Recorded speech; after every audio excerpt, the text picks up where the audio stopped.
cutting children's health care or slashing their school budgets. Elon Musk makes more in one day than NIH spends all year on childhood cancer research. We've got a rally full of women to look at. We love our women here. We love uplifting their voices, especially when they're taking down Trump. I think they are very much needed for that. So be sure to smash that like button. It helps us help our videos grow, and subscribe if you haven't already. And let's jump right into the takedown. Billionaires who have virtually unlimited resources, but still want more. And where is this money coming from for tax cuts for the ultra wealthy?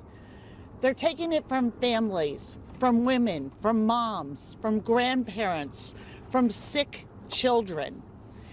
Elon Musk makes more in one day than NIH spends all year on childhood cancer research.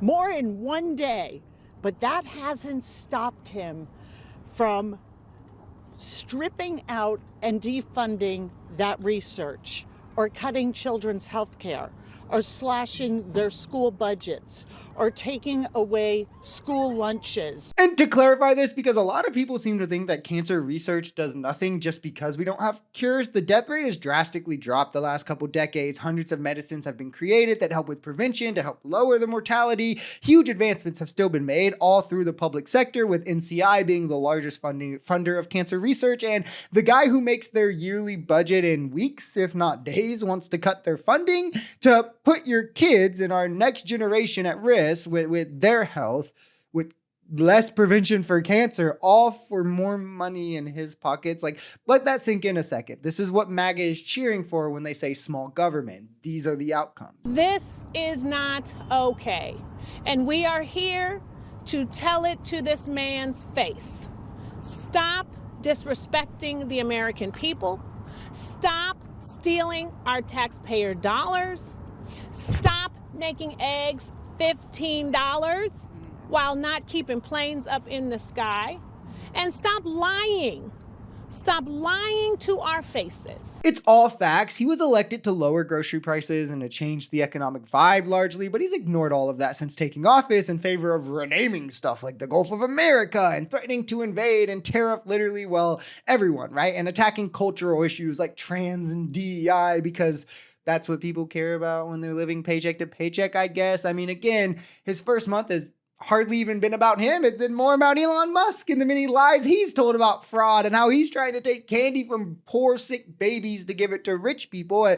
I mean, he's like, is he even heading Doge? Is he not? Like, in his State of the Union, Trump says he's heading Doge. In court, they say he's not. So it's like, what are we even doing here? The first month of his presidency is entirely consumed by lies. You know, I know that there are going to be those that are going to say things like, oh, well, the Dem Women Caucus got out there and they only talked about women's issues.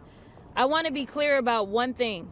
Women's issues, they are all of our issues. Because the last time I checked, we all came from a woman. She is spot on. Sexism is just a symptom of bigotry, and bigotry is something that can affect anyone and everyone, no matter how safe you feel. It's easy to feel like it can't affect me and not me when your race isn't the one being targeted, right? That is, until your culture becomes targeted, your religion becomes targeted, or whatever it may be, sexual orientation, gender, whatever. And that's why we shouldn't open the door and even let a foot in when it tries. We should reject it for what it is, with trans people, with immigrants, Black women, Asians, whatever, because you don't, even if it's just for the selfish reason of you don't know when it's going to come to you next, if the obvious human rights implication isn't enough for you. But the goal should be bonding victims of oppression together to become stronger than the oppressed through sheer numbers, because we do outnumber them. But set inclusion as the baseline, force the burden on those trying to exclude, stop fighting with each other and start focusing on them.